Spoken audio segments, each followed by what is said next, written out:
ਲੇਕਿਨ ਤੁਹਾਡੇ ਪਿਆਰ ਸਤਿਕਾਰ ਤੇ ਸਾਡੀਆਂ ਮਰਦਾਨਗੀ ਤੱਕ ਦੇ ਨੁਸਖੇ ਨੇ ਜਿਹੜੇ ਆਲ ਓਵਰ ਦੀ ਵਰਲਡ ਕਮਾਲ ਕੀਤੇ ਆ, ਉਹਦੇ ਨਾਲ ਤੁਸੀਂ ਆਪਣੇ ਆਪ ਮੇਰੀ ਮਸ਼ਹੂਰੀ ਸੈਕਸ ਸਪੈਸ਼ਲਿਸਟ ਦੀ ਕਰਤੀ। ਮੈਂ ਇੰਡੀਆ ਵਿੱਚ 14 ਸਾਲ ਪ੍ਰੈਕਟਿਸ ਕੀਤੀ ਹੈ, 27-28 ਸਾਲ ਮੈਨੂੰ ਅਮਰੀਕਾ 'ਚ ਹੋ ਗਏ ਆ, ਨਿਊਯਾਰਕ 'ਚ। ਲੇਕਿਨ ਮਰਦਾਨਗੀ ਤੱਕ ਦੀ ਦਵਾਈ ਭਾਵੇਂ ਮੈਂ ਇੰਡੀਆ ਪ੍ਰੈਕਟਿਸ ਕਰਦਾ ਸੀ ਭਾਵੇਂ ਅਮਰੀਕਾ 'ਚ, ਹਮੇਸ਼ਾ ਹੀ ਸਾਡੀ ਸਪੈਸ਼ਲਿਟੀ ਰਹੀ ਹੈ। ਔਰ ਫਿਰ ਇਸ ਚੀਜ਼ ਦੀ ਗਾਰੰਟੀ ਹੈ ਕਿ ਆਲ ਓਵਰ ਦੀ ਵਰਲਡ ਜਦੋਂ ਕੋਈ ਮਰਦਾਨਗੀ ਤੱਕ ਦੀ ਦਵਾਈ ਤੁਸੀਂ ਖਾਂਦੇ ਹੋ, ਉਹ ਦੱਸਦੇ ਆ ਵੀ ਆਯੁਰਵੈਦਿਕ ਦਵਾਈ ਹੈ, ਦੇਸੀ ਦਵਾਈ ਹੈ, ਹੌਲੀ ਹੌਲੀ ਆਰਾਮ ਆਏ। ਕਿ ਮਰਦਾਨਗੀ ਤਾਕਤ ਦੀ ਕਮਜ਼ੋਰੀ ਆਉਣ ਦੇ ਵੀ ਕਈ ਕਾਰਨ ਹੁੰਦੇ ਆ। ਉਹ ਜਿੰਨੀ ਪੁਰਾਣੀ ਹੋਵੇ ਉਹਨੂੰ ਟਾਈਮ ਤਾਂ ਲੱਗਦਾ ਹੀ ਹੈ। ਜੇ ਬੁਢਾਪੇ ਨੂੰ ਜਵਾਨੀ ਵਾਪਸ ਲਿਆਉਣੀ ਹੈ ਤੇ ਵੈਲ ਇਟ ਡਿਪੈਂਡਸ ਕਿ how much loss of vigour and vitality. ਇਸ ਚੀਜ਼ ਦੀ ਦਵਾਈ ਮੇਰੀ daily all over America, Canada ਤੇ ਦੂਜੇ ਮੁਲਕਾਂ 'ਚ ਵੀ ਜਾਂਦੀ ਹੈ। ਲੋਕਲ ਪੇਸ਼ੈਂਟਸ ਤੇ ਆ ਕੇ ਲੈ ਜਾਂਦੇ ਆ। ਉਹਦੇ 'ਚ ਤੁਹਾਡਾ ਕੋਈ ਆਪਣਾ ਨੁਕਸਾਨ ਨਹੀਂ ਹੁੰਦਾ, ਤੁਹਾਡੀ ਕੋਈ ਆਪਣੀ ਪ੍ਰੋਬਲਮ ਦਾ ਤੁਹਾਡਾ ਕਸੂਰ ਨਹੀਂ ਹੁੰਦਾ। ਕਹਿਣ ਦਾ ਮਕਸਦ ਇਹ ਹੈ ਕਿ ਮਰਦਾਨਗੀ ਤਾਕਤ ਦੀ ਕਮਜ਼ੋਰੀ ਕਿਹਨੂੰ ਨਹੀਂ, ਕਿਉਂ ਆਉਂਦੀ ਹੈ। ਕਾਰਨ ਸਭ ਤੋਂ ਵੱਡਾ ਤੇ ਹੈ ਕਿ ਦੇਖੋ ਇਸ ਮੁਲਕ 'ਚ ਹਰ ਇੱਕ ਨੂੰ ਕੋਈ ਨਾ ਕੋਈ ਸਟ੍ਰੈਸ।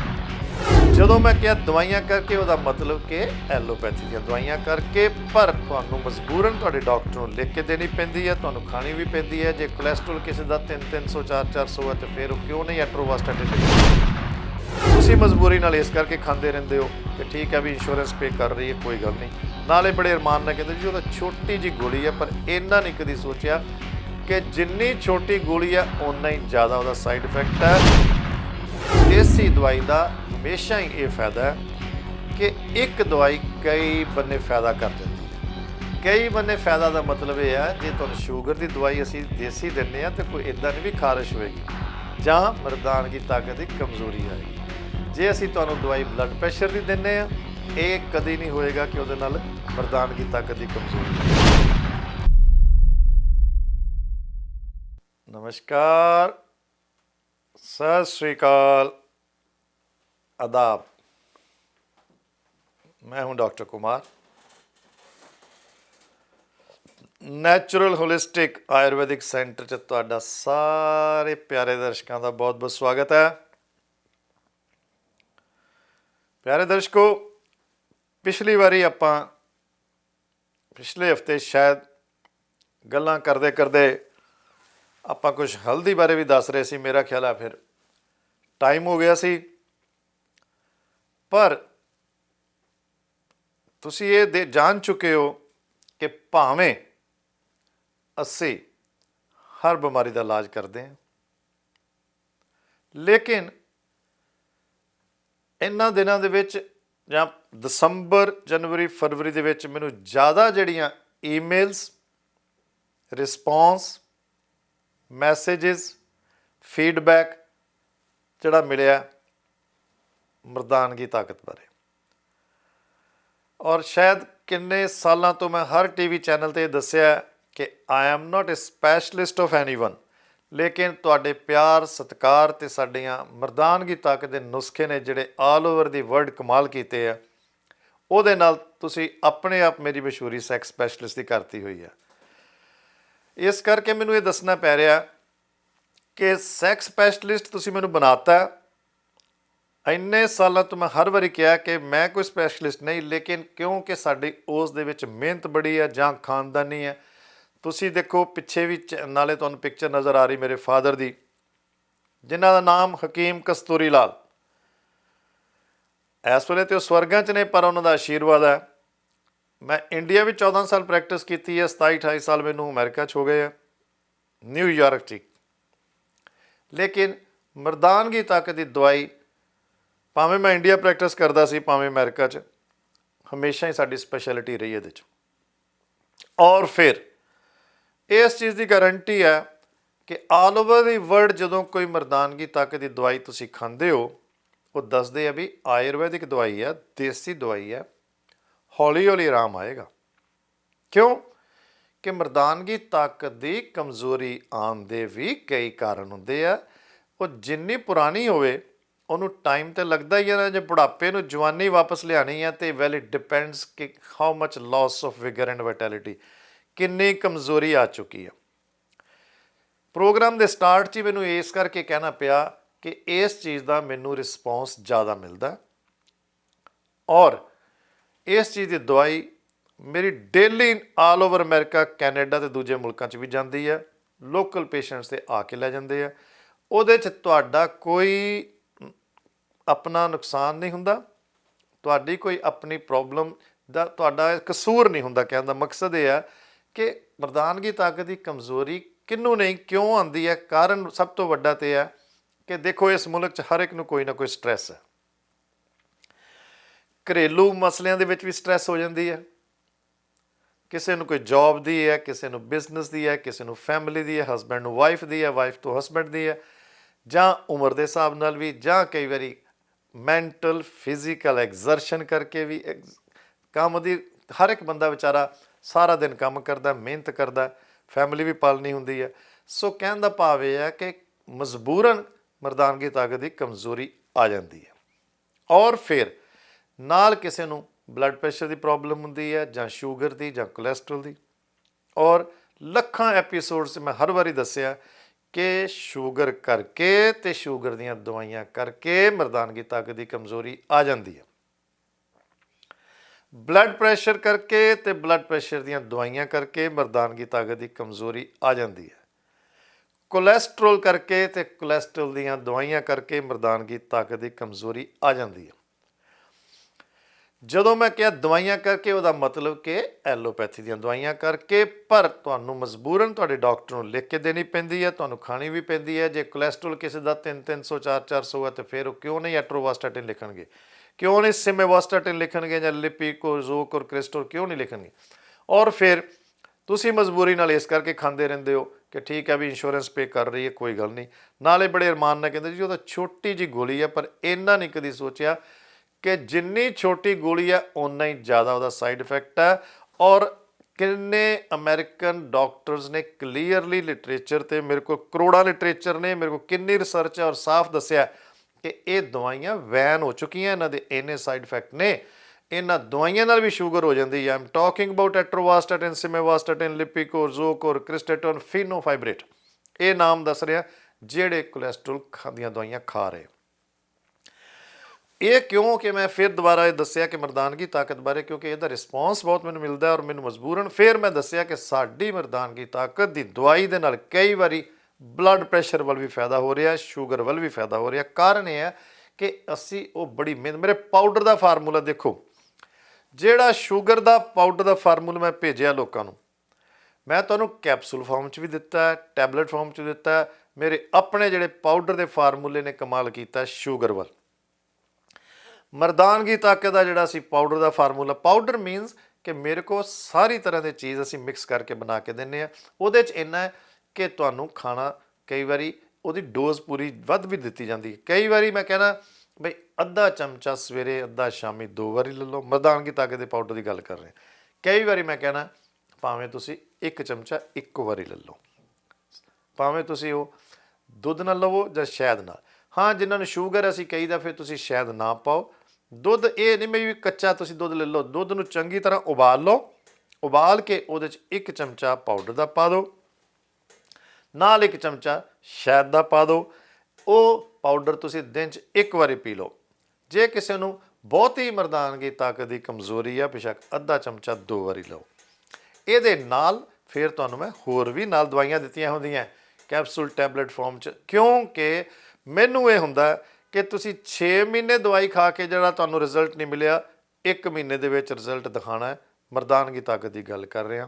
ਇਸੇ ਤਰ੍ਹਾਂ ਹੀ ਜੇ ਬਲੱਡ ਪ੍ਰੈਸ਼ਰ ਦੀਆਂ ਦਵਾਈਆਂ ਲਾਈਸਿਨੋਪ੍ਰਿਲ ਹੈ, ਜਾਂ ਲੋਸਾਰਟਿਨ ਹੈ, ਜਾਂ ਐਮਲੋਡਿਪਿਨ ਹੈ, ਐਟੀਨੋਲੋਲ ਹੈ, ਪ੍ਰੋਪੈਨਾਲੋਲ ਹੈ, ਇਹ ਦਵਾਈਆਂ ਕਰਕੇ ਅਤੇ ਬਲੱਡ ਪ੍ਰੈਸ਼ਰ ਕਰਕੇ ਵੀ। ਦੇਖੋ ਬਲੱਡ ਪ੍ਰੈਸ਼ਰ ਹੁੰਦਾ ਕਿਉਂ, ਚਿੰਤਾ ਚਿਖਾ ਬਰਾਬਰ ਹੈ। ਸੋਚ ਨਾਲ, ਚਿੰਤਾ ਨਾਲ ਬਲੱਡ ਪ੍ਰੈਸ਼ਰ ਵੀ ਵੱਧ ਜਾਂਦਾ। ਫਿਰ ਬਲੱਡ ਪ੍ਰੈਸ਼ਰ ਦੀਆਂ ਦਵਾਈਆਂ ਜਾਂ ਦਰਦਾਂ ਦੀਆਂ ਦਵਾਈਆਂ, ਮੈਂ ਹਜ਼ਾਰਾਂ ਪ੍ਰੋਗਰਾਮ 'ਚ ਦੱਸਿਆ ਕਿ ਜਿੰਨੀਆਂ ਦਰਦਾਂ ਦੀਆਂ ਦਵਾਈਆਂ, ਭਾਵੇਂ ਤੁਸੀਂ ਟੈਲੀਨੋਲ ਖਾ ਰਹੇ ਹੋ, ਬਰੂਫਨ ਖਾ ਰਹੇ ਹੋ, ਡਿਕਲੋਫੈਨ ਸੋਡੀਅਮ ਖਾ ਰਹੇ ਹੋ, ਨਿਮਸਲਾਈਡ ਖਾ ਰਹੇ ਹੋ, ਇੰਡੋਮਿਥਾਸਿਨ ਖਾ ਲਓ, ਹਜ਼ਾਰਾਂ ਨਾਮ ਦੱਸ ਸਕਦਾ ਮੈਂ, ਲੇਕਿਨ ਇਹਨਾਂ ਦਵਾਈਆਂ ਦੇ ਨਾਲ ਲਗਾਤਾਰ ਖਾਂਦੇ ਖਾਂਦੇ ਬਲੱਡ ਪ੍ਰੈਸ਼ਰ ਵੱਧ ਜਾਂਦਾ ਹੈ। ਇੰਨੀ ਵਾਰੀ ਮੈਂ ਦੱਸਿਆ ਕਿ NSAID non steroidal anti inflammatory drugs, when you go on taking for a longer period it raises your blood pressure। Punjabi 'ਚ ਉਹਦਾ ਮਤਲਬ ਹੈ ਕਿ ਦਰਦਾਂ ਦੀਆਂ ਦਵਾਈਆਂ ਲੰਬੇ ਸਮੇਂ ਖਾ ਖਾ ਕੇ ਲੋਕਾਂ ਦਾ ਬਲੱਡ ਪ੍ਰੈਸ਼ਰ ਵੱਧ ਜਾਂਦਾ। ਤੁਹਾਡਾ ਕਸੂਰ ਨਹੀਂ, ਡਾਕਟਰ ਨੇ ਲਿਖਣੀ ਹੈ, ਤੁਹਾਨੂੰ ਖਾਣੀ ਪੈਂਦੀ ਹੈ, ਲੇਕਿਨ ਉਹਦਾ ਫਿਰ ਇਹੀ ਸਾਈਡ ਇਫੈਕਟ, ਉਹਦੇ ਨਾਲ ਬਲੱਡ ਪ੍ਰੈਸ਼ਰ ਵੱਧ ਜਾਂਦਾ। ਮਰੀਜ਼ ਨੂੰ ਕਈ ਵਾਰੀ ਇਹ ਨਹੀਂ ਪਤਾ ਹੁੰਦਾ ਕਿ ਮੇਰੇ ਸਰੀਰ 'ਤੇ ਐਲਰਜੀ ਜਾਂ ਖਾਰਿਸ਼ ਕਿਉਂ ਹੋ ਰਹੀ ਇੰਨੀ। ਉਹਨਾਂ ਨੂੰ ਇਹ ਨਹੀਂ ਪਤਾ ਕਿ ਜਿਹੜੀਆਂ ਉਹ ਦਵਾਈਆਂ ਖਾ ਰਹੇ, ਭਾਵੇਂ ਉਹ ਗਾਬਾਪੈਂਟਿਨ ਖਾ ਰਹੇ, ਗਾਬਾਪੈਂਟਿਨ ਵੀ ਉਹ ਸਟ੍ਰੈਸ ਕਰਕੇ ਦੇ ਦਿੰਦੇ ਆ। ਅੱਛਾ, ਉਹੀ ਚੀਜ਼ ਉਹ ਐਪੀਲੈਪਸੀ 'ਚ ਵੀ ਦੇ ਦਿੰਦੇ ਆ, ਮਿਰਗੀ ਦੇ ਦੌਰੇ 'ਚ ਵੀ ਦੇ ਦਿੰਦੇ ਆ। ਲੇਕਿਨ ਫਿਰ ਜਿੰਨੇ ਮੈਂ ਬਲੱਡ ਪ੍ਰੈਸ਼ਰ ਦੀਆਂ ਦਵਾਈਆਂ ਦੇ ਨਾਮ ਲਿੱਤੇ ਉਹਦੇ ਕਰਕੇ ਵੀ, ਔਰ ਉਹ ਕਈ ਤਾਂ ਪੜ੍ਹੇ ਲਿਖੇ ਪੜ੍ਹ ਕੇ ਗੂਗਲ 'ਤੇ ਕੱਢ ਕੇ ਪੜ੍ਹ ਲੈਂਦੇ, ਸਾਈਡ ਇਫੈਕਟ ਸਾਹਮਣੇ ਲਿਖੇ ਹੁੰਦੇ, ਉਹ ਵਿਚਾਰਿਆਂ ਨੂੰ ਸਾਰੀ ਉਮਰ ਖਾਰਿਸ਼ ਤੋਂ ਹੀ ਆਰਾਮ ਨਹੀਂ ਆਉਂਦਾ। ਐਲਰਜੀ, ਰੈਸ਼, ਐਗਜ਼ੀਮਾ, ਝੈਰ ਛਿੜਦੀ, ਕਾਰਨ ਕੀ ਹੁੰਦਾ ਕਿ ਉਹ ਸ਼ੂਗਰ ਦੀਆਂ ਦਵਾਈਆਂ ਖਾ ਰਹੇ ਹੁੰਦੇ ਜਾਂ ਬਲੱਡ ਪ੍ਰੈਸ਼ਰ ਦੀਆਂ ਖਾ ਰਹੇ ਹੁੰਦੇ, ਉਹਦੇ ਕਰਕੇ ਉਹਨਾਂ ਵਿਚਾਰਿਆਂ ਦੀ ਕਈ ਵਾਰੀ ਖਾਰਿਸ਼ ਠੀਕ ਨਹੀਂ ਹੁੰਦੀ। ਔਰ ਦੇਸੀ ਦਵਾਈ ਦਾ ਹਮੇਸ਼ਾ ਹੀ ਇਹ ਫਾਇਦਾ ਹੈ ਕਿ ਇੱਕ ਦਵਾਈ ਕਈ ਬੰਨੇ ਫਾਇਦਾ ਕਰ ਜਾਂਦੀ ਹੈ। ਕਈ ਬੰਨੇ ਫਾਇਦਾ ਦਾ ਮਤਲਬ ਇਹ ਹੈ, ਜੇ ਤੁਹਾਨੂੰ ਸ਼ੂਗਰ ਦੀ ਦਵਾਈ ਅਸੀਂ ਦੇਸੀ ਦਿੰਦੇ ਹਾਂ ਤਾਂ ਕੋਈ ਇੱਦਾਂ ਨਹੀਂ ਵੀ ਖਾਰਿਸ਼ ਹੋਏਗੀ ਜਾਂ ਮਰਦਾਨਗੀ ਤਾਕਤ ਦੀ ਕਮਜ਼ੋਰੀ ਆਏਗੀ। ਜੇ ਅਸੀਂ ਤੁਹਾਨੂੰ ਦਵਾਈ ਬਲੱਡ ਪ੍ਰੈਸ਼ਰ ਦੀ ਦਿੰਦੇ ਹਾਂ, ਇਹ ਕਦੀ ਨਹੀਂ ਹੋਏਗਾ ਕਿ ਉਹਦੇ ਨਾਲ ਮਰਦਾਨਗੀ ਤਾਕਤ ਦੀ ਕਮਜ਼ੋਰੀ ਆਏਗੀ। ਜੇ ਅਸੀਂ ਤੁਹਾਨੂੰ ਕੋਲੈਸਟਰੋਲ ਦੀ ਦਵਾਈ, ਦੇਖੋ ਕੋਲੈਸਟਰੋਲ ਦੀ ਦਵਾਈ ਮੈਂ ਗਰੰਟੀ ਨਾਲ ਕਹਿੰਦਾ ਕਿ ਤੁਸੀਂ ਜਿਹੜੀ ਖਾ ਰਹੇ ਹੋ ਤੁਹਾਨੂੰ ਸਾਰੀ ਉਮਰ ਖਾਣੀ ਪੈਣੀ ਹੈ। ਇੱਦਾਂ ਹੀ ਤੁਸੀਂ ਜੇ ਥਾਇਰਾਇਡ ਦੀ ਖਾਂਦੇ ਹੋ, ਲਿਵੋਥੈਰੋਕਸਿਨ, ਸੇਨਥਰਾਇਡ, ਔਰ ਤੁਹਾਡੇ ਡਾਕਟਰਸ ਨੇ ਕਹਿਣਾ you have to take it whole life, ਸਾਰੀ ਉਮਰ ਖਾਣੀ ਪੈਣੀ। ਔਰ ਅਸੀਂ ਜੇ ਥਾਇਰਾਇਡ ਦੀ ਦਵਾਈ, ਦੇਖੋ ਕਿੰਨੀ ਤਰ੍ਹਾਂ ਦੀ ਮੈਂ ਨਾਮ ਦੱਸੇ, ਯੋਗਰਾਜ ਗੂਗਲ, ਕਿਸ਼ੋਰ ਗੂਗਲ, ਕਚਨਾਰ ਗੂਗਲ, ਇਹ ਦੇਸੀ ਦਵਾਈਆਂ ਹੁੰਦੀਆਂ। ਇਹਨਾਂ ਦੇ 'ਚ ਹਰ ਦਵਾਈ ਦੇ ਵਿੱਚ ਕਿੰਨੇ ਕਿੰਨੇ ਇਨਗਰੈਡੀਐਂਟਸ ਹੁੰਦੇ ਨੇ। ਮੇਰੀ ਦਵਾਈ ਤੁਹਾਨੂੰ ਯਾਦ ਰੱਖਣਾ ਖੁੱਲੀ ਪਹੁੰਚਣੀ ਹੈ। ਸਾਡੇ ਆਪਣੇ ਨੁਸਖੇ ਅਸੀਂ ਨਾਮ ਨਹੀਂ ਦੱਸਣੇ, ਸਾਡਾ ਸੀਕਰੇਟ ਹੁੰਦਾ। ਲੇਕਿਨ ਤੁਹਾਡੀ ਹਿਸਟਰੀ ਮੇਰੇ ਕੋਲ ਹੁੰਦੀ ਹੈ, ਜਿਹਦੇ ਕਰਕੇ ਜਦੋਂ ਤੁਸੀਂ ਇੱਕ ਵਾਰੀ ਮੇਰੇ ਨਾਲ ਗੱਲ ਕਰ ਲੈਂਦੇ ਹੋ, ਉਦੋਂ ਬਾਅਦ ਹਰ ਪੇਸ਼ੈਂਟ ਦੇ ਹਿਸਾਬ ਨਾਲ, ਉਹਦੀ ਹਿਸਟਰੀ ਦੇ ਹਿਸਾਬ ਨਾਲ, ਉਹਦੇ ਵੇਟ ਦੇ ਹਿਸਾਬ ਨਾਲ ਮੈਂ ਡੋਜ਼ ਬਣਾ ਕੇ ਲਿਖ ਕੇ ਤੁਹਾਨੂੰ ਭੇਜਣੀ ਹੈ। ਹਰ ਪੈਕਟ 'ਤੇ ਨੰਬਰ ਲੱਗੇ ਹੁੰਦੇ ਆ, ਉਹਨੂੰ ਜ਼ਰੂਰ ਤੁਸੀਂ ਪੜ੍ਹਨਾ ਹੁੰਦਾ 2 ਮਿੰਟ ਬਸ।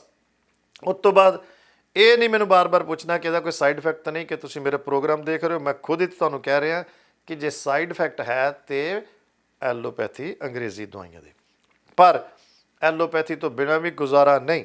ਕਿਉਂ? ਜੇ ਤੁਸੀਂ ਕਹਿੰਦੇ ਵੀ ਦਰਦਾਂ ਇੱਕਦਮ ਠੀਕ ਹੋ ਜਾਣ, ਤੁਸੀਂ ਦਰਦ ਵਾਲੀ ਗੋਲੀ ਖਾ ਲਈ, ਠੀਕ ਹੈ, ਐਮਰਜੈਂਸੀ 'ਚ ਖਾਓ, ਲੇਕਿਨ ਲੰਬੇ ਅਰਸੇ ਲਈ ਜੇ ਤੁਸੀਂ ਬਚਣਾ ਮਰਦਾਨਗੀ ਕਮਜ਼ੋਰੀ ਤੋਂ। ਲੇਡੀਜ਼ ਨੂੰ ਵੀ ਪ੍ਰੋਬਲਮ ਆਉਂਦੀ ਹੈ, ਫੀਮੇਲ ਵੀ ਇਹੋ ਜਿਹੇ ਕਈ, ਦੇਖੋ ਜਿਹਨੂੰ ਅਸੀਂ ਫ੍ਰਿਜਿਡਿਟੀ ਕਹਿ ਦਿੰਦੇ, ਇਨਫਰਟੀਲਿਟੀ ਕਹਿੰਦੇ ਹਾਂ, ਸਟੈਰਿਲਿਟੀ ਕਹਿ ਦਿੰਦੇ, ਇਸੇ ਤਰ੍ਹਾਂ ਹੀ ਮੈਨ 'ਚ, ਆਦਮੀਆਂ 'ਚ ਅਸੀਂ ਉਹਨੂੰ ਇੰਪੋਟੈਂਸੀ ਕਹਿ ਦਿੰਦੇ। ਸੋ ਪਿਆਰੇ ਦਰਸ਼ਕੋ, ਜੇ ਕਿਸੇ ਦੇ ਟੈਸਟੋਸਟੀਰੋਨ ਲੈਵਲ ਦੀ ਕਮੀ ਹੋਵੇ, ਮਰਦਾਨਗੀ ਤਾਕਤ ਦੀ ਕਮਜ਼ੋਰੀ ਹੋਵੇ, ਸ਼ੁਕਰਾਣੂ ਨਾ ਬਣਦੇ ਹੋਣ, ਸਪਰਮ ਕਾਊਂਟ ਘੱਟ ਹੋਵੇ, ਸਪਰਮ ਮੋਟੈਲਿਟੀ ਘੱਟ ਹੋਵੇ, ਸੀਮਨ ਡੈਨਿਸਟੀ ਘੱਟ ਹੋਵੇ, ਔਲਾਦ ਨਾ ਹੁੰਦੀ ਹੋਵੇ, ਇਸੇ ਤਰ੍ਹਾਂ ਹੀ ਲੇਡੀਜ਼ ਦੀ ਕਈ ਵਾਰੀ ਓਵਰਿਸ ਪ੍ਰੋਬਲਮ ਹੋਵੇ, ਫਲੂਪੀਅਨ ਟਿਊਬ 'ਚ ਪ੍ਰੋਬਲਮ ਹੋਵੇ, ਐਂਡੋਮੈਟਰਾਈਟਸ ਹੋਵੇ, ਔਰ ਜਿਹਦੇ ਕਰਕੇ ਇਰੈਗੂਲਰ ਮੈਂਸਿਸ ਹੋਣ, ਮੈਂਸਟਰਲ ਪ੍ਰੋਬਲਮਸ ਲੇਡੀਜ਼ ਆ ਜਾਂਦੀਆਂ, ਜਾਂ ਬਹੁਤ ਲੇਡੀਜ਼ ਨੂੰ ਲਿਕੋਰੀਏ ਦੀ ਪ੍ਰੋਬਲਮ ਹੁੰਦੀ ਹੈ, ਪਾਣੀ ਪੈਂਦਾ, ਉਹਦੇ ਨਾਲ ਵੀ ਫਿਰ ਉਹਨਾਂ ਦੇ ਬੈਕ ਪੇਨ ਹੋਣ ਲੱਗ ਜਾਂਦੀ, ਲੱਤਾਂ ਖੁੱਸਣ ਲੱਗ ਜਾਂਦੀਆਂ।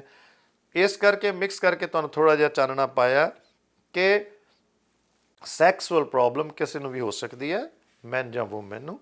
ਗਰਲਸ ਨੂੰ, ਯੰਗ ਗਰਲਸ ਨੂੰ ਵੀ ਪ੍ਰੋਬਲਮ ਆ ਜਾਂਦੀ, ਇਸੇ ਕਰਕੇ ਕਈ ਵਾਰੀ ਹਾਰਮੋਨਲ ਇੰਬੈਲੈਂਸ ਹੋ ਜਾਂਦਾ। ਉਹਦੇ 'ਚ ਵੀ ਦੇਖੋ ਤੁਸੀਂ ਅੱਜ ਕੱਲ੍ਹ ਡਾਕਟਰਸ ਤੁਹਾਨੂੰ ਮੈਟਫੋਰਮਿਨ ਲਿਖ ਦਿੰਦੇ। ਲੜਕੀਆਂ ਨੂੰ ਇਰੈਗੂਲਰ ਮੈਂਸਿਸ ਆਏ, ਮੈਟਫੋਰਮਿਨ ਲਿਖਦੀ, ਫਿਰ ਆਪੇ ਹੀ ਬਾਅਦ 'ਚ ਕਹਿੰਦੇ ਨਹੀਂ ਰਹਿਣ ਦਿਓ, ਇਹਦੇ ਨਾਲ ਕੰਮ ਖਰਾਬ ਹੋ ਰਿਹਾ, ਮੈਟਫੋਰਮਿਨ ਬੰਦ ਕਰ ਦਿਓ। ਸ਼ੂਗਰ ਇੱਕਦਮ ਮੈਟਫੋਰਮਿਨ ਲਿਖਤੀ। ਜਿੱਦਾਂ ਮੈਂ ਬਲੱਡ ਪ੍ਰੈਸ਼ਰ ਦੀਆਂ ਦਵਾਈਆਂ ਦੇ ਨਾਮ ਲਏ ਸੀ, ਇਹ ਇਸੇ ਤਰ੍ਹਾਂ ਹੀ ਸ਼ੂਗਰ ਦੀਆਂ ਜਿੰਨੀਆਂ ਦਵਾਈਆਂ, ਮੈਟਫੋਰਮਿਨ, ਐਕਟੋਸਜਨੀਵੀਆ, ਜੈਨੋਮੈਟ, ਗਲਿਬਰਾਈਡ, ਗਲਿੰਪਰਾਈਡ, ਖਾਂਦੇ ਖਾਂਦੇ ਉਮਰ ਸਾਰੀ ਲੰਘ ਗਈ, ਸ਼ੂਗਰ ਠੀਕ ਨਹੀਂ ਹੋਈ, ਕਿਡਨੀ ਖਰਾਬ ਹੋ ਗਈ, ਨਾਲ ਮਰਦਾਨਗੀ ਤਾਕਤ ਦੀ ਕਮਜ਼ੋਰੀ ਆ ਗਈ। ਸੋ ਪਿਆਰੇ ਦਰਸ਼ਕੋ, ਬਾਰ-ਬਾਰ ਤੁਸੀਂ ਮੇਰੇ ਕੋਲੋਂ ਇਹ ਸੁਣ ਰਹੇ ਹੋ ਕਿਉਂਕਿ ਇਸ ਚੀਜ਼ ਦੀ ਦਵਾਈ ਜੇ ਹੈ ਆਲ ਓਵਰ ਦੀ ਵਰਲਡ, ਜੇ ਮਰਦਾਨਗੀ ਤਾਕਤ ਦਾ ਕੋਈ ਨੁਸਖਾ ਹੈ ਤੇ ਆਯੁਰਵੈਦਿਕ 'ਚ, wherever you are in the world. Allopathy 'ਚ ਮਰਦਾਨਗੀ ਤਾਕਤ ਨੂੰ ਦੂਰ ਕਰਨ ਦੇ ਲਈ ਕੋਈ ਪਰਮਾਨੈਂਟ ਟਰੀਟਮੈਂਟ ਨਹੀਂ। ਠੀਕ ਹੈ, ਟੈਸਟੋਸਟੀਰੋਨ ਦੇ ਇੰਜੈਕਸ਼ਨ ਤੁਹਾਨੂੰ ਦੇ ਦੇਣਗੇ, ਅਸੀਂ ਵੀ ਲਾਉਂਦੇ ਰਹੇ, ਲੇਕਿਨ ਉਹ ਮੋਮੈਂਟਰੀ ਹੈ। ਨਹੀਂ ਤੇ ਡਾਕਟਰਸ ਤੁਹਾਨੂੰ ਵਿਆਗਰਾ ਲਿਖ ਦੇਣਗੇ। ਜਿਹੜਾ ਪਿੱਛੇ ਮੈਨੂੰ ਕਿੰਨਾ ਰਿਸਪੌਂਸ ਮਿਲਿਆ, ਕਾਰਨ ਇਹ ਕਿ ਕਲੀਅਰਲੀ ਮੈਂ ਦੱਸਿਆ ਕਿ ਵਿਆਗਰਾ ਨਹੀਂ ਖਾਣੀ ਚਾਹੀਦੀ, ਸਿਰ ਭਾਰਾ ਹੋ ਜਾਏਗਾ, ਡਾਇਰੀਆ ਹੋ ਜਾਏਗਾ, ਕਈ ਵਾਰੀ ਉਹਦੇ ਨਾਲ ਬਾਰ ਲੈਟਰਿਨ ਆਉਣ ਲੱਗਦੀ, ਪੇਟ ਅਪਸੈਟ ਹੋ ਜਾਂਦਾ, ਬਲੱਡ ਪ੍ਰੈਸ਼ਰ ਵੱਧ ਜਾਂਦਾ, ਹਾਰਟ ਅਟੈਕ ਹੋ ਜਾਂਦਾ। ਉਹੀ ਵਿਆਗਰਾ ਸਟਾਰਟ ਤੁਹਾਨੂੰ 25 ਮਿਲੀਗ੍ਰਾਮ ਦੀ ਕੰਮ ਕਰੇਗੀ, ਹੌਲੀ ਹੌਲੀ ਉਹਦਾ ਵੀ ਅਸਰ ਖਤਮ ਹੋ ਜਾਏਗਾ। ਉਹੀ ਫਿਰ ਬਾਅਦ 'ਚ 50 ਮਿਲੀਗ੍ਰਾਮ ਦੀ, ਬਾਅਦ ਦੇ ਵਿੱਚ ਤੁਹਾਨੂੰ 100 ਮਿਲੀਗ੍ਰਾਮ ਦੀ। ਔਰ ਮੈਂ ਹੈਰਾਨ ਹਾਂ ਡਾਕਟਰਸ 'ਤੇ, heart attack, blood pressure, sugar, cholesterol, ਉਹਦੇ ਤੋਂ ਬਾਅਦ ਜਦੋਂ ਫਿਰ ਡਾਕਟਰ ਕੋ ਕਹਿੰਦੇ ਮਰਦਾਨਗੀ ਤਕਲੀਫ, ਵਿਆਗਰਾ ਲਿਖ ਦਿੰਦੇ, ਜਿਹਦੇ 'ਚ ਲਾਈਫ ਦਾ ਰਿਸਕ ਹੈ, ਡੈਥ ਹੋ ਸਕਦੀ ਹੈ। ਪਿਆਰੇ ਦਰਸ਼ਕੋ, ਵਿਆਗਰਾ ਨਹੀਂ ਖਾਣੀ, ਲਵਿਟਰਾ ਨਹੀਂ ਖਾਣੀ। ਜੇ ਮਰਦਾਨਗੀ ਤਾਕਤ ਜਵਾਨੀ ਆਪਣੀ ਵਾਪਸ ਲਿਆਣੀ, ਕਿੰਨੀ ਵਾਰੀ ਮੈਂ ਹਜ਼ਾਰਾਂ ਵਾਰੀ ਦੱਸਿਆ ਕਿ ਆਦਮੀ ਘੋੜਾ ਹੁੰਦਾ, ਆਦਮੀ ਕਦੀ ਬੁੱਢਾ ਨਹੀਂ ਹੁੰਦਾ। 90 ਸਾਲ ਦੇ ਲੋਕ ਮੇਰੇ ਕੋਲ ਦਵਾਈ ਮੰਗਾਉਂਦੇ। ਔਰ ਜੇ ਸੱਚ ਪੁੱਛੋ ਤਾਂ 25 ਸਾਲ ਦੇ ਮੁੰਡਿਆਂ ਦਾ ਵੀ ਇਹ ਹਾਲ ਹੋਇਆ ਦਾ ਕਿ ਉਹਨਾਂ ਦਾ ਮਰਦਾਨਗੀ ਤਾਕਤ ਦੀ ਕਮਜ਼ੋਰੀ ਆ ਗਈ। ਜਿਮ ਜਾਂਦੇ, ਬੜੇ ਅੱਛੇ ਮਸਲਸ ਨੇ, ਉਹਨਾਂ ਦੀ ਬੋਡੀ ਬੜੀ ਅੱਛੀ ਹੈ, ਲੇਕਿਨ ਜਿੱਥੇ ਮਰਦਾਨਗੀ ਤਾਕਤ ਦੀ ਚੀਜ਼ ਚਾਹੀਦੀ ਉਹ ਉਹਨਾਂ ਕੋਲ ਨਹੀਂ। ਦਾ ਰੀਜ਼ਨ ਇਜ਼ ਫਿਰ ਆ ਗਈ ਜਾਂ ਸਟ੍ਰੈਸ ਹੈ, ਜਾਂ ਫਿਜ਼ੀਕਲ ਐਗਜ਼ਰਸ਼ਨ ਜ਼ਿਆਦਾ, ਜਾਂ ਮੈਂਟਲ ਐਗਜ਼ਰਸ਼ਨ ਜ਼ਿਆਦਾ, ਜਾਂ ਨਸ਼ਿਆਂ ਨੇ ਮਾਰਿਆ, ਮੋਟਾਪੇ ਕਰਕੇ ਵੀ ਮਰਦਾਨਗੀ ਤਾਕਤ ਦੀ ਕਮਜ਼ੋਰੀ, ਬਲੱਡ ਪ੍ਰੈਸ਼ਰ, ਸ਼ੂਗਰ, ਕੋਲੈਸਟਰੋਲ ਕਰਕੇ ਵੀ ਮਰਦਾਨਗੀ ਤਾਕਤ ਦੀ ਕਮਜ਼ੋਰੀ, ਸਟ੍ਰੈਸ, ਐਂਗਜ਼ਾਇਟੀ ਕਰਕੇ ਵੀ ਮਰਦਾਨਗੀ ਤਾਕਤ ਦੀ ਕਮਜ਼ੋਰੀ। ਮੈਂ ਹਜ਼ਾਰਾਂ ਵਾਰੀ ਦੱਸਿਆ ਕਿ ਸਰੀਰ ਦੇ ਵਿੱਚ 7 ਧਾਤੂਆਂ ਹੁੰਦੀਆਂ, ਰਸ, ਰਕਤ, ਮਾਂਸ, ਮੇਦ, ਅਸਥੀ, ਮੱਝਾ, ਸ਼ੁਕਰ। ਇਹ ਆਯੁਰਵੇਦ ਦਾ ਸਿਧਾਂਤ ਹੈ। ਸ਼ੁਕਰ 7ਵੀਂ ਧਾਤੂ ਹੁੰਦੀ ਹੈ, ਜਿਹਨੂੰ ਤੁਸੀਂ ਵੀਰਜ ਕਹਿੰਦੇ ਹੋ। ਇਸੇ ਤਰ੍ਹਾਂ ਹੀ ਐਲੋਪੈਥੀ 'ਚ ਆਪਾਂ ਉਹਨੂੰ ਟੈਸਟੋਸਟੀਰੋਨ ਕਹਿ ਦਿੰਦੇ ਹਾਂ। ਟੈਸਟੋਸਟੀਰੋਨ ਲੈਵਲ ਘੱਟ ਜਾਂਦਾ। ਇਸੇ ਤਰ੍ਹਾਂ ਹੀ ਲੇਡੀਜ਼ ਵੀ ਹਾਰਮੋਨਸ ਹੁੰਦੇ, ਭਾਵੇਂ ਉਹ ਐਸਟ੍ਰੋਜਨ ਹਾਰਮੋਨ ਹੋਵੇ, ਭਾਵੇਂ ਓਵੋਯੂਟਲਿਨ ਹਾਰਮੋਨ ਹੋਵੇ। ਇਹ ਹਾਰਮੋਨਸ ਹੀ ਹੈ ਜਿਹੜੇ ਸਾਡੇ ਸਰੀਰ ਦੇ ਵਿੱਚ ਸਾਰੇ ਕੰਮ ਕਰਦੇ ਨੇ। ਸੋ ਪਿਆਰੇ ਦਰਸ਼ਕੋ, ਐਂਡੋਕਰਾਈਨ ਗਲੈਂਡਸ ਨੇ ਹਾਰਮੋਨ ਸਕ੍ਰੀਟ ਕਰਨੇ ਹੁੰਦੇ ਆ। ਐਂਡੋਕਰਾਈਨਸ, ਜਿਸ ਤਰ੍ਹਾਂ pituitary gland is the master gland of the endocrine orchestra. Pituitary gland brain 'ਚ ਹੁੰਦਾ, ਸਾਰੇ ਗਲੈਂਡਸ ਨੂੰ ਕੰਟਰੋਲ ਕਰਦਾ, ਹਾਰਮੋਨਸ ਨੂੰ ਕੰਟਰੋਲ ਕਰਦਾ। ਲੇਕਿਨ ਕਈ ਕਾਰਨਾਂ ਕਰਕੇ ਜੇ ਕਿਸੇ ਨੂੰ ਮਰਦਾਨਗੀ ਤਾਕਤ ਦੀ ਕਮਜ਼ੋਰੀ ਆਉਂਦੀ ਹੈ, ਮੇਰੇ ਨੰਬਰ ਸਕਰੀਨ 'ਤੇ ਆ ਰਹੇ, all you have to give me a call. ਤੁਸੀਂ ਖੁੱਲ੍ਹ ਕੇ ਦੱਸਣਾ। ਕਰੋੜਾਂ ਨੂੰ ਅਸੀਂ ਭੇਜ ਚੁੱਕੇ ਹਾਂ ਆਲ ਓਵਰ ਦੀ ਵਰਲਡ। ਖਾਨਦਾਨੀ ਕੰਮ ਆ ਮੇਰਾ। ਮੈਂ ਪਹਿਲਾਂ ਵੀ ਦੱਸਿਆ ਸੀ ਕਿ ਪਿੱਛੇ ਤੁਸੀਂ ਫਾਦਰ ਦੀ ਫੋਟੋ ਦੇਖ ਰਹੇ ਹੋ, ਇਸ ਵੇਲੇ ਤੇ ਉਹ ਸਵਰਗਾਂ 'ਚ ਨੇ। ਅਸੀਂ ਉਹਨਾਂ ਦਾ ਮੁਕਾਬਲਾ ਨਹੀਂ ਕਰ ਸਕਦੇ, ਪਰ ਜਿੰਨੀ ਕਿ ਸਾਡੀ ਪੜ੍ਹਾਈ ਜਾਂ ਮਿਹਨਤ ਕੰਮ ਆਉਂਦੀ ਹੈ, ਤੁਹਾਨੂੰ ਹਰ ਤਰ੍ਹਾਂ ਦੀ ਦੇਖੋ ਦਵਾਈ ਘਰ ਬੈਠੇ ਮਿਲਦੀ, ਔਰ ਦੇਸੀ ਦਵਾਈ ਮਿਲਦੀ ਹੈ। ਮੇਰੀ ਉਹ ਜਿਹੜੀ ਪੜ੍ਹਾਈ ਦੇਖੋ 72 'ਚ ਮੈਂ 72 ਤੋਂ 78 6 ਸਾਲ ਮੇਰੀ ਉਹ ਪੜ੍ਹਾਈ। ਮੈਂ ਪ੍ਰੀ ਮੈਡੀਕਲ ਕੀਤੀ, BSc ਮੈਡੀਕਲ ਕੀਤੀ, GAMS ਕੀਤੀ, 79 'ਚ ਪ੍ਰੈਕਟਿਸ ਸ਼ੁਰੂ ਕੀਤੀ। I started my practice in 5th March 1979 in India up to 93। 14 ਸਾਲ ਇੰਡੀਆ ਪ੍ਰੈਕਟਿਸ ਕੀਤੀ ਹੈ। ਬਾਕੀ ਖਾਨਦਾਨੀ ਕੰਮ ਹੈ। ਫਿਰ ਬਾਰ-ਬਾਰ ਕਹਿ ਰਹੇ ਹਾਂ ਕਿ ਫਾਦਰ ਦੇ ਅੱਗੇ ਤਾਂ ਅਸੀਂ ਜ਼ੀਰੋ ਹਾਂ, ਉਹਨਾਂ ਦਾ ਮੁਕਾਬਲਾ ਨਹੀਂ ਕਰ ਸਕਦੇ। ਜੋ ਚੀਜ਼ਾਂ ਉਹ ਸਾਡੇ ਸਾਹਮਣੇ ਬਣਾਉਂਦੇ ਰਹੇ, ਅਸੀਂ ਬਚਪਨ 'ਚ ਦੇਖਦੇ ਆਉਂਦੇ ਸੀ। ਔਰ ਫਿਰ ਅਮਰੀਕਾ 'ਚ ਬੈਠੇ, ਘਰ ਬੈਠੇ ਤੁਹਾਨੂੰ, ਕੈਨੇਡਾ 'ਚ ਬੈਠੇ, ਘਰ ਬੈਠੇ ਤੁਹਾਨੂੰ ਦੇਸੀ ਦਵਾਈ ਜੇ ਕੋਈ ਮਿਲ ਜੇ ਤਾਂ you should be thankful for that. ਬਹੁਤ ਦੁਨੀਆ ਅੱਗੇ ਵਿਚਾਰੇ ਇਹਨਾਂ ਚੀਜ਼ਾਂ ਨੂੰ ਲੈਣ ਲਈ ਇੰਡੀਆ ਜਾਂਦੇ ਸੀ। ਔਰ ਮੈਨੂੰ ਫਿਰ ਪੁੱਛਦੇ, ਡਾਕਟਰ ਸਾਹਿਬ ਤੁਸੀਂ ਇੰਡੀਆ ਤੋਂ ਮੰਗਵਾਉਂਦੇ ਹੋ? ਮੈਂ ਕਿਹਾ ਇਹ ਨਾ ਪੁੱਛਿਆ ਕਰੋ, ਮੇਰੇ ਕੋਲ ਇੰਡੀਆ ਦੀ ਵੀ ਚੀਜ਼ ਤੁਹਾਨੂੰ ਮਿਲਦੀ ਹੈ, ਅਮਰੀਕਾ ਦੀ ਵੀ ਮਿਲਦੀ ਹੈ, ਜਰਮਨ ਦੀ ਵੀ ਮਿਲਦੀ ਹੈ, ਕਿਉਂਕਿ ਮੇਰੇ ਕੋਲ ਇੰਪੋਰਟ ਵੀ ਹੈ, ਸਾਡੀ ਆਪਣੀ ਬਾਇੰਗ ਹੈ। ਪਰ ਮੈਂ ਇਹ ਦੇਖਿਆ ਕਿ ਜਿਹੜੀ ਅਸੀਂ ਆਪ ਬਣਾ ਕੇ ਚੀਜ਼ ਦਿੰਦੇ ਹਾਂ, ਉਹ ਨੁਸਖਾ ਨਾ, ਪਤਾ ਨਹੀਂ ਉਹ ਪਰਮਾਤਮਾ ਦੇਖਦਾ ਕਿ ਸਾਡੀ ਉਹ ਮਿਹਨਤ ਕੰਮ ਆਉਂਦੀ ਹੈ। ਇਸ ਕਰਕੇ ਪਿਆਰੇ ਦਰਸ਼ਕੋ, ਸ਼ੂਗਰ ਦੀ ਬਿਮਾਰੀ ਹੋਵੇ, ਬਲੱਡ ਪ੍ਰੈਸ਼ਰ ਦੀ ਹੋਵੇ, ਕੋਲੈਸਟਰੋਲ ਦੀ ਹੋਵੇ, ਇਹ ਤੋਂ ਇਲਾਵਾ ਇਹ ਨਾ ਸਮਝਿਓ ਕਿ ਅਸੀਂ ਇਕੱਲਾ ਹੀ ਮਰਦਾਨਗੀ ਤਾਕਤ ਦਾ ਇਲਾਜ ਕਰਦੇ ਹਾਂ। ਦੱਸਣਾ ਇਸ ਕਰਕੇ ਪਿਆ ਕਿ ਅਸੀਂ ਹਰ ਬਿਮਾਰੀ ਦਾ ਇਲਾਜ ਕਰਦੇ ਹਾਂ, ਪਰ ਸਪੈਸ਼ਲਿਟੀ ਜੇ ਤੁਸੀਂ ਪੁੱਛੋ ਤਾਂ ਸਾਡੀ ਮਰਦਾਨਗੀ ਤਾਕਤ ਦੀ ਹੈ। ਉਹ ਮੈਨੂੰ ਮਜਬੂਰਨ ਕਹਿਣਾ ਪਿਆ, ਕਿਉਂਕਿ ਵਾਕਿਆ ਹੀ ਉਹਦਾ ਮੈਨੂੰ ਬਹੁਤ ਰਿਸਪੌਂਸ ਮਿਲਿਆ। ਮੈਂ ਉਹਨਾਂ ਸਾਰਿਆਂ ਦਾ ਬਾਰ-ਬਾਰ ਥੈਂਕ ਯੂ ਕਰਦਾ। ਔਰ ਫਿਰ ਇਹ ਸੋਚ ਕੇ ਚੱਲਿਓ, ਉਹ ਸਵਾਲ ਬਾਰ-ਬਾਰ ਨਾ ਪੁੱਛਿਓ। ਇਹ ਵਾਰੀ ਕਈ ਵਾਰੀ ਪੁੱਛਦੇ ਕੀ ਡਾਕਟਰ ਸਾਹਿਬ ਇੱਕੋ ਵਾਰੀ ਖਾ ਲਈਏ ਸਦਾ ਵਾਸਤੇ ਠੀਕ ਹੋ ਜਾਂਦੀ। ਮੈਂ ਹਮੇਸ਼ਾ ਕਿਹਾ ਕਿ ਮੇਰੇ ਨਾਲ ਜ਼ਿਆਦਾ ਤੁਹਾਨੂੰ ਆਪਣੇ ਆਪ ਨੂੰ ਪਤਾ ਵੀ ਕਿੰਨੀ ਤੁਹਾਡੀ ਕਮਜ਼ੋਰੀ ਹੈ, ਕਿੰਨੇ ਸਾਲਾਂ ਤੋਂ ਕਮਜ਼ੋਰੀ ਹੈ, ਕਿੰਨੀ ਤੁਸੀਂ ਦਾਰੂ ਪੀਂਦੇ ਹੋ ਜਾਂ ਗਲਤ ਕੰਮਾਂ ਦੇ ਵਿੱਚ ਪੈ ਕੇ ਵੀ ਕਈ ਵਾਰੀ ਆਪਾਂ ਮਰਦਾਨਗੀ ਤਾਕਤ ਆਪਣੀ ਲੋਸ ਕਰ ਲੈਂਦੇ ਹਾਂ। ਬਾਰ-ਬਾਰ ਕਹਿ ਰਹੇ ਹਾਂ ਕਿ ਭਾਵੇਂ 70-80 ਸਾਲ ਦੀ ਉਮਰ ਹੋ ਜਾਏ, ਆਦਮੀ ਕਦੀ ਬੁੱਢਾ ਨਹੀਂ ਹੁੰਦਾ। ਉਹਦੇ ਲਈ ਤੁਹਾਨੂੰ ਮਿਹਨਤ ਕਰਨੀ ਪੈਂਦੀ। ਇਹਨੂੰ ਦਵਾਈ ਨਾ ਸਮਝਿਆ ਕਰੋ। ਇਹ ਖੁਰਾਕਾਂ ਜਿਹੜੀਆਂ ਇੱਕ ਤਾਂ ਇਹਦਾ ਮੈਂ ਬਾਰ-ਬਾਰ ਕਹਿ ਰਿਹਾ ਕਿ ਜਿਹੜੀ ਦੇਸੀ ਦਵਾਈ ਮਰਦਾਨਗੀ ਤਾਕਤ ਦੀ ਹੈ, ਬਲੱਡ ਪ੍ਰੈਸ਼ਰ ਵੱਲ ਵੀ ਫਾਇਦਾ ਕਰ ਰਹੀ ਹੁੰਦੀ ਹੈ, ਭਾਵੇਂ ਉਹਦੇ 'ਚ ਅਸ਼ਵਗੰਧਾ, ਪੁਨਰਨਵਾ, ਗੋਕਸ਼ੁਰ, ਕੌਂਚ ਬੀਜ ਵੀ ਹੋਵੇ, ਆਰਜਿਨਿਨ ਵੀ ਹੋਵੇ। ਇਹ ਚੀਜ਼ਾਂ ਦਾ ਫਾਇਦਾ। ਐਲੋਪੈਥੀ ਦੀ ਮਰਦਾਨਗੀ ਤਾਕਤ ਦਾ ਵਿਆਗਰਾ, ਸਿਆਲਿਸ, ਲੋਵੇਟਰਾ ਦੇ ਬਹੁਤ ਸਾਈਡ ਇਫੈਕਟ ਨੇ। ਡੈਥ ਤੱਕ ਹੋ ਜਾਂਦੀ ਹੈ ਜਿਨ੍ਹਾਂ ਨੂੰ ਬਲੱਡ ਪ੍ਰੈਸ਼ਰ ਨੂੰ। ਔਰ ਫਿਰ ਕੁਦਰਤ ਨੇ ਇੱਕ ਚੀਜ਼ ਆਪਣੇ ਹੱਥ ਰੱਖੀ, ਮੈਂ ਹੈਰਾਨ ਹੋ ਜਾਂਦਾ ਕਿ 80 to 90% ਪੇਸ਼ੈਂਟਸ ਜਦੋਂ ਮਰਦਾਨਗੀ ਤਾਕਤ ਦੇ ਨੁਸਖੇ ਦੇ ਲਈ ਮੇਰੇ ਨਾਲ ਗੱਲ ਕਰਦੇ ਆ, ਉਹਨਾਂ ਨੂੰ ਨਾਲ ਬਲੱਡ ਪ੍ਰੈਸ਼ਰ ਵੀ ਜ਼ਿਆਦਾ ਹੁੰਦਾ, ਜਿਹੜਾ ਸਾਨੂੰ ਫਿਰ ਬੜੇ ਧਿਆਨ ਨਾਲ ਦੇਖਣਾ ਪੈਂਦਾ। ਸਾਡੇ ਕੋਲ ਕਈ ਚੀਜ਼ਾਂ ਐਸੀਆਂ ਹੁੰਦੀਆਂ ਜਿਹੜੀਆਂ ਬਹੁਤ ਜਲਦੀ ਅਸੀਂ ਤੁਹਾਨੂੰ ਉਹਦਾ ਰਿਜ਼ਲਟ ਦਿਖਾ ਸਕਦੇ ਹਾਂ, ਪਰ ਜੇ BP ਜ਼ਿਆਦਾ ਹੋਵੇ, ਬਲੱਡ ਪ੍ਰੈਸ਼ਰ ਜ਼ਿਆਦਾ ਹੋਵੇ, ਫਿਰ ਅਸੀਂ ਉਹ ਚੀਜ਼ ਨਹੀਂ ਦੇਣੀ ਹੁੰਦੀ। ਜਿਹੜੇ ਮੈਂ ਨਾਮ ਲਿੱਤੇ ਆਯੁਰਵੈਦਿਕ ਦੇ, ਉਹ ਚੀਜ਼ਾਂ ਅਸੀਂ ਨਾਲ ਪਾ ਕੇ ਦੇਣੀਆਂ ਹੁੰਦੀਆਂ, ਜਿਹਦੇ ਨਾਲ ਤੁਹਾਨੂੰ ਬਲੱਡ ਪ੍ਰੈਸ਼ਰ ਵੱਲ ਵੀ ਫਾਇਦਾ ਹੋ ਰਿਹਾ ਹੁੰਦਾ, ਮਰਦਾਨਗੀ ਤਾਕਤ ਵੱਲ ਵੀ ਫਾਇਦਾ ਰਹਿੰਦਾ। ਇਸ ਕਰਕੇ ਠੀਕ ਹੈ ਅਸੀਂ ਹਰ ਬਿਮਾਰੀ ਦਾ ਇਲਾਜ ਕਰਦੇ ਹਾਂ, ਲੇਕਿਨ ਬਾਰ-ਬਾਰ ਇਸ ਕਰਕੇ ਕਿ ਜਿਹਦਾ ਮੈਨੂੰ ਜ਼ਿਆਦਾ ਰਿਸਪੌਂਸ ਮਿਲਿਆ ਜਾਂ ਜਿਹਦਾ ਫੀਡਬੈਕ ਜ਼ਿਆਦਾ ਮਿਲਿਆ ਜਾਂ ਜਿਹਦਾ ਲੋਕਾਂ ਨੇ ਥੈਂਕ ਯੂ ਕੀਤਾ, ਉਹ ਸਾਡੀ ਸੈਕਸੁਅਲ ਮੈਡੀਸਨਸ ਜ਼ਿਆਦਾ ਜਾਂਦੀ, ਇੰਪੋਟੈਂਸੀ ਦੀ, ਫ੍ਰਿਜਿਡਿਟੀ ਦੀ, ਇਨਫਰਟਿਲਿਟੀ ਦੀ, ਸਟੈਰਿਲਿਟੀ ਦੀ, ਜਿਨ੍ਹਾਂ ਦੇ ਔਲਾਦ ਨਹੀਂ ਹੁੰਦੀ। ਇੱਥੇ ਤੱਕ ਹਾਲਾਂਕਿ ਉਹ ਮੇਰੇ ਕੋਲ ਹੁਣ ਤਾਂ ਨਹੀਂ ਬਣਦੀ, ਮੋਰ ਪੰਖ ਨਾਲ ਬਣਦੀ ਆ। ਜਿਹੜੇ ਵਿਚਾਰੇ ਕਹਿੰਦੇ ਆ ਕਿ ਡਾਕਟਰ ਸਾਹਿਬ ਲੜਕੀ ਦੀ ਜਗ੍ਹਾ ਅਸੀਂ ਕਹਿੰਦੇ ਲੜਕਾ ਹੋਵੇ, ਲੜਕਾ ਪੈਦਾ ਕਰਨ ਦੇ ਲਈ ਵੀ ਆਯੁਰਵੈਦਿਕ 'ਚ ਦਵਾਈਆਂ ਨੇ। ਬਸ਼ੱਜਿਆ, ਰਤਨਾਵਲੀ, ਚਰਕ ਸੰਗੀਤਾ, ਸੁਸ਼ਰਤ ਸੰਗੀਤਾ, ਇਹ ਸਬਜੈਕਟਸ ਨੇ ਜਿਹੜੇ ਅਸੀਂ ਪੜ੍ਹੇ ਨੇ। ਔਰ ਉਹਨਾਂ ਦੇਖੋ ਰਿਸ਼ੀਆਂ ਮੁਨੀਆਂ ਦੀ ਤਪੱਸਿਆ, ਮੈਂ ਕਹਿੰਦਾ ਹਰ ਚੀਜ਼ ਦਾ ਜੇ ਇਲਾਜ ਹੈ ਤਾਂ ਆਯੁਰਵੈਦਿਕ ਹੈ। ਆਯੁਰਵੈਦਿਕ ਸਾਇੰਸ ਸਭ ਤੋਂ ਪੁਰਾਣੀ, ਜਿੰਨੀਆਂ ਪੈਥੀਜ਼ ਨੇ, allopathy, homeopathy, naturopathy, traditional Chinese medicine, ਇਹ ਸਾਰੀਆਂ ਆਯੁਰਵੈਦਿਕ ਤੋਂ ਹੀ ਨਿਕਲੀਆਂ ਨੇ, ਕਿਉਂਕਿ ਇਹ ਪਿਓਰ ਨੇ। ਜਿਹੜੀਆਂ ਐਲੋਪੈਥੀ ਦੀਆਂ ਸਿੰਥੈਟਿਕ ਪ੍ਰੈਪਰੇਸ਼ਨਸ ਨੇ। ਸੋ ਪਿਆਰੇ ਦਰਸ਼ਕੋ, ਇਹ ਤੋਂ ਪਹਿਲਾਂ ਮੈਂ ਹਲਦੀ ਦੇ ਬਾਰੇ ਪਿਛਲੀ ਵਾਰੀ ਦੱਸਿਆ ਸੀ ਕਿ ਰਾਹ ਹਲਦੀ ਤੁਸੀਂ ਯੂਜ਼ ਕਰਨੀ ਹੈ। ਹਲਦੀ ਦੇ ਨਾਲ ਕਿੰਨੀਆਂ ਅਸੀਂ ਹਲਦੀ ਦੇ ਨੁਸਖੇ ਦਰਦਾਂ ਵਾਲੇ ਲਈ ਅਲੱਗ ਹੈ, ਤਰੀਕਾ ਸਿਰਫ ਵਰਤਣ ਦਾ ਮੈਂ ਦੱਸਿਆ ਸੀ ਕਿ ਤੁਸੀਂ ਕੱਚੀ ਹਲਦੀ ਬਾਜ਼ਾਰੋਂ ਲੈਣੀ ਹੈ, ਉਹਨੂੰ ਭਰ ਲਿਆ ਕੇ ਧੋ ਲੈਣਾ, ਫਿਰ ਉਹਨੂੰ ਤੁਸੀਂ ਛਿੱਲ ਲੈਣਾ, ਫਿਰ ਉਹਨੂੰ ਕੱਦੂਕਸ਼ ਕਰ ਲੈਣਾ, ਫਿਰ ਕੱਦੂਕਸ਼ ਕਰਕੇ ਰੱਖ ਲਓ। 1-1.5 ਗਲਾਸ ਪਾਣੀ ਤੁਸੀਂ ਬੋਇਲ ਕਰ ਲਓ। 1.5 ਗਲਾਸ ਪਾਣੀ ਬੋਇਲ ਕਰਕੇ ਅੱਧਾ ਗਲਾਸ ਪਾਣੀ ਜਦੋਂ ਉਬਲ ਜਾਏ, 1 ਗਲਾਸ ਰਹਿ ਜਾਏ, ਉਸ ਪਾਣੀ ਦੇ ਵਿੱਚ ਉਹੀ ਕੱਦੂਕਸ਼ ਕੀਤੀ ਜਿਹੜੀ ਹਲਦੀ ਹੈ, ਉਹਨੂੰ ਪਹਿਲਾਂ ਤੁਸੀਂ ਭੁੰਨ ਲੈਣਾ ਹੈ। ਫਿਰ ਉਹਨੂੰ ਪਾਣੀ 'ਚ ਮਿਕਸ ਕਰਕੇ ਉਹਨੂੰ 2 ਮਿੰਟ ਉਹਦੇ 'ਚ ਰਹਿਣ ਦਿਓ। ਚੰਗੀ ਤਰ੍ਹਾਂ ਮਿਕਸ ਕਰਕੇ ਉਹਦਾ ਦੇਖੋ ਰੰਗ ਬਦਲ ਜਾਏਗਾ। ਜਿਹੜੀ ਹਲਦੀ ਤੁਸੀਂ ਵਰਤਦੇ ਹੋ ਉਹ ਦੇਖੋ ਪੀਲੇ ਰੰਗ ਦੀ ਹੁੰਦੀ ਹੈ, ਉਹਨੂੰ ਵੀ ਨਾਲ ਹੀ ਕਰਕੇ ਦੇਖ ਲਓ। ਜਦੋਂ ਉਹ ਕਰੋਗੇ ਤਾਂ ਫਿਰ ਉਹ ਥੱਲੇ ਆ ਕੇ ਬਹਿ ਜਾਂਦੀ ਹੈ। ਜਿਹੜੀ ਪਿਓਰ ਹਲਦੀ ਹੈ ਉਹ ਕਦੀ ਇੱਦਾਂ ਨਹੀਂ ਹੋਵੇਗੀ, ਉਹਦਾ ਰੰਗ ਬਦਲ ਜਾਏਗਾ। ਉਹ ਹਰ ਇੱਕ ਤਰੀਕਾ ਅਲੱਗ ਹੈ ਵੀ ਦਰਦਾਂ 'ਚ ਕਿੱਦਾਂ ਵਰਤਣਾ, ਅਰਥਰਾਈਟਸ ਕਿੱਦਾਂ ਵਰਤਣਾ, ਉਹ ਫਿਰ ਤੁਸੀਂ ਜਦੋਂ ਮੈਨੂੰ ਕਾਲ ਕਰਕੇ ਪੁੱਛੋਗੇ ਮੈਂ ਤੁਹਾਨੂੰ ਦੱਸ ਦਿਆਂਗਾ, ਕਿਉਂਕਿ ਟਾਈਮ ਇਜਾਜ਼ਤ ਨਹੀਂ ਦੇ ਰਿਹਾ। ਆਪਣੇ ਸ਼ਬਦਾਂ ਦੀ ਬਾਣੀ ਨੂੰ ਵਿਰਾਮ ਦਿੰਦਾ, ਤੁਹਾਡੇ ਸਾਰੇ ਦੇਖਣ ਵਾਲਿਆਂ ਦਾ ਥੈਂਕ ਯੂ ਕਰਦਾ। ਤੁਹਾਡਾ ਆਪਣਾ ਡਾਕਟਰ ਕੁਮਾਰ। ਨਮਸਕਾਰ, ਸਤਿ ਸ਼੍ਰੀ ਅਕਾਲ, ਆਦਾਬ, ਥੈਂਕ ਯੂ।